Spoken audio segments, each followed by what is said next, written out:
Oh boy, what's up YouTube? This is Too Raw for TV. Normally I record on my computer, but I have some issues with it right now, so I just gotta use my phone. I gotta make this video, man. So, shout out to LB. I was on his panel just now, and I found out about this news regarding Patrick Ewing, and shit pissed me off because, first of all, Patrick Ewing, if you don't know, Patrick Ewing has said that, and it's not just one particular incident, he's been having issues with security harassing him and accosting him. These are his words, not me adding words to make it more serious than what it is.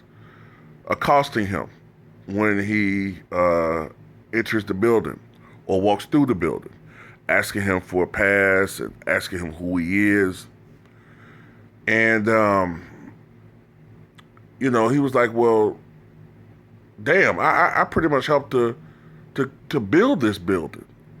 I helped to, create the atmosphere that we had at one point in time in New York. I'm added to the history. His number is up to the Raptors. People should know who the fuck he is. You know what I'm saying? He's the greatest player in the history of this franchise. Now, it's bad enough that James Dolan pulled this shit with Charles Oakley and Spike Lee. But now you're playing games with Patrick Ewing. Now, I find it funny that this happens right around the time or right after his Georgetown Hoyas upset, I believe it was, what was it? Was it Villanova? I think it was. I don't follow college like I used to, but I think they upset at Villanova. And it's almost like it's like it's a check on Ewing or something. You know what I'm saying? Like, yeah, you might be getting a little praise right now, but I still run shit here in Madison Square Garden. And it's funny how Patrick Ewing, Charles Oakley, Spike Lee and these are all well-known people in New York and well-known Knicks fans or players. But it's funny how when a couple of years ago, James Dolan, I believe, had a ticket girl fired because she didn't know who he was. So, okay, it's all right for you to fire somebody who don't know who the fuck you are. You're just the owner. I mean, not just the owner, but the owner face recognition isn't always there with players. But these players supposed to take this bullshit? What got me heated is the disrespect that Patrick Ewing always gets. You know what I'm saying? Going all the way back to his playing career.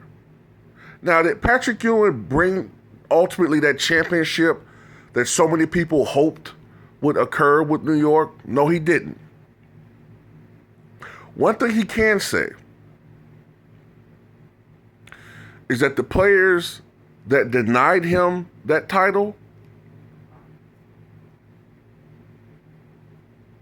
are GOAT candidates. Jordan, Olajuwon. You know what I'm saying? For the most part. He lost to not only Hall of Famers, but top 10 all-time Hall of Famers. But he's not the only one. Reggie Miller, Charles Barkley, Karl Malone, John Stockton, Chris Webber, Chris Mullin.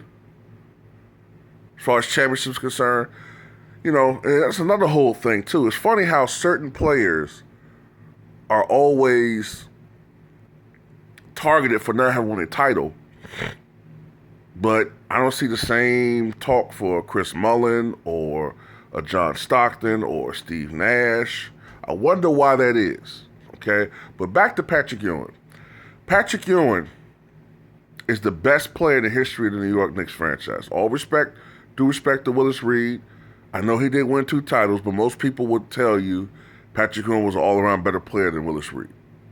Willis Reed did have the benefit of playing with a lot of Hall of Famers on his teams. Okay, I don't really recall Patrick Ewing during his entire career playing with a Hall of Famer. Not anybody that was anywhere near where they once were. The closest he got was Bernard King. And they missed each other for the most part. Only played a couple of games. So Patrick Ewing really never had another Hall of Famer on his roster. But yet he still took that team year in and year out to the playoffs, deep within the playoffs. 2 years that he was there, they got to the finals, 94 and 99. The only reason why he didn't play in the 99 finals is because he had a partially torn Achilles tendon.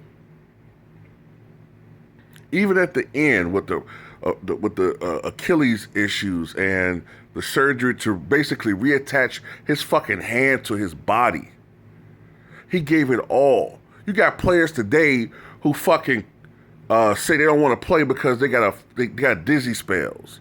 You know what I'm saying? They're sad. All this bullshit.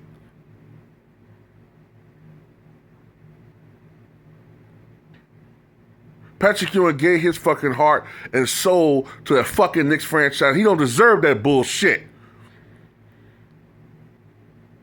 You think Michael Jordan had problems like this going into the fucking United Center? You think Magic, or if Kobe was still here, they would have problems going to the Staples Center with this bullshit? Why the fuck did this shit only happen with James Dolan?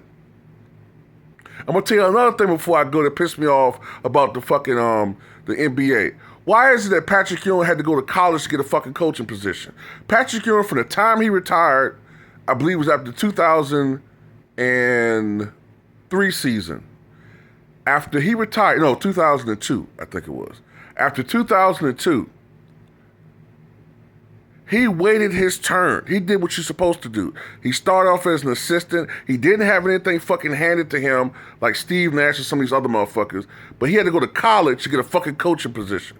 Fuck the NBA sometimes, and fuck the Knicks franchise right now, and especially fuck James Dolan.